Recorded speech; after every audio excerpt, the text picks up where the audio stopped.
I am a publisher, writer, editor, daughter, sister, auntie, dog mom, and many other things, including currently a cancer patient. But I am not a doctor or medical professional of any sort. What you are about to watch is an episode of my journey through cancer. I'm sharing my adventure with you in hopes that you'll find something here that's comforting and maybe even inspiring. This video is not intended to provide any sort of diagnosis or treatment plan. Please go talk with your doctor for professional medical advice. Day 12. So the first thing that happened this morning is that my phone died.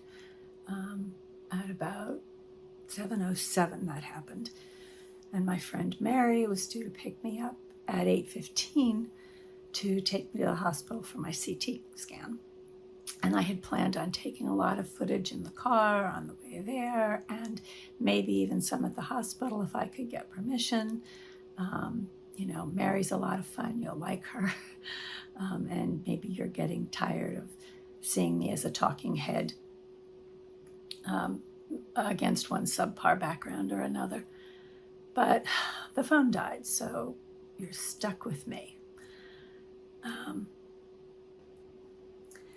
A computerized tomography or CT scan takes a series of x-rays from different angles around your body and then creates cross-sectional images of bones and blood vessels and soft tissues inside of you that provide much more detail than plain old x-rays can.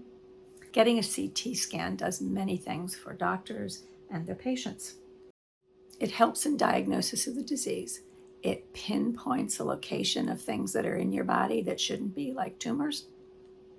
It is helpful in the monitoring of the progress of the disease and the effectiveness of the treatment of the disease. For me, in relation to my cancer, the CT scan is to determine if and how far the cancer has spread in my body. And the answer to that question, which I will get next week, absolutely terrifies me. So let's move on. Getting a CT scan doesn't hurt, aside from the pinprick when the IV is inserted. And if you've got a really talented technician, as I had, then it's really no pain at all. I was told not to eat or drink anything before I went in for the scan. But when I got there, the tech came out with a cold drink for me. And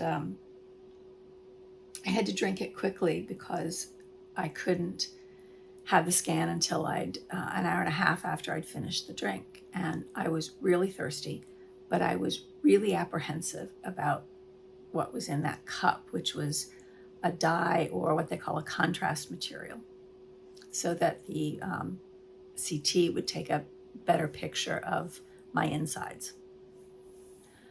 The drink was pleasantly cold. It had a dull white color, and it tasted sort of like a vanilla milkshake that had been run through a deflavorizing machine. And the consistency was really slimy. The tech who made it has no future as a barista. It was, at least in color and consistency, like being asked to chug 12 ounces of ejaculate. So I gagged down the drink, and then I had to wait an hour and a half, which nobody had told me I was going to have a wait that long. I hadn't brought a book to read, and I couldn't even read on my phone or listen to an audiobook because the phone had died. So what I decided to do instead was to get some steps in. I try to aim for a minimum of 10,000 steps a day. So I decided to walk the hallway. Now, the hallway in the lab section of the hospital is wide, but it's short. So I checked my Fitbit, and I had walked only 777 steps that morning, but it was early. So I got up and I started walking, and I could only go at a moderate pace because I had to be mindful of the doctors and nurses and other patients who were using the hallway. But by the time they called me to go in for the procedure, I had walked a little less than 4,200 steps. So good job, me. To the procedure. I didn't have to take off my clothes. I didn't have to take off even my shoes or my bra, my jewelry, nothing. The gurney itself was comfortable, especially after the tech put a pillow under my knees. And if your tech doesn't offer you a pillow to put under your knees, I highly recommend it. You're only on the gurney for maybe 15 minutes, but it really does help with your comfort level. Next comes the pinprick for the IV, and then a little saline solution to make sure the IV is working, and then the dye or contrast material. Now, I said in a previous video that I'd heard the dye burns when it goes in. That's not true. It doesn't burn. What it does is sort of flush your body with warmth. And it's not uncomfortable at all unless you count the fact that the warmth really sort of centers between your legs, and it makes you feel like you're peeing yourself, but you're not. I promise you, you will come out high and dry. The most uncomfortable part for me is that in order for the machine to get a full scan of your whole body, you have to put your arms over your head. And that's not an uncomfortable position normally, but when you have to stay that way for 15 minutes, it can feel awkward.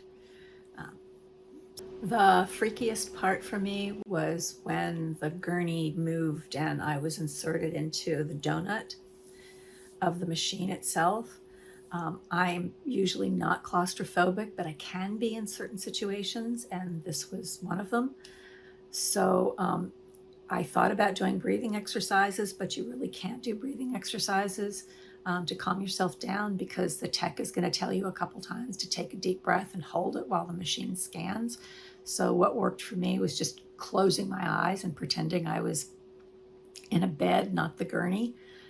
If you're really claustrophobic, you might want to ask for sedation. I don't know if they'll do that, but if you're really claustrophobic, it can be a trial.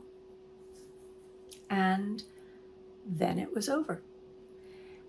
It takes a few days to get the results from a CT scan, so you're not going to walk out of that procedure knowing any more than you knew when you went in. So Mary and I went out to breakfast, and the first thing I did was guzzle a huge glass of water because I was wicked thirsty, and also because you want to flush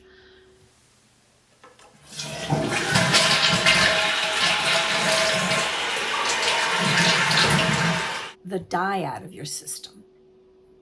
And then I had a cup of coffee, and coffee makes everything better.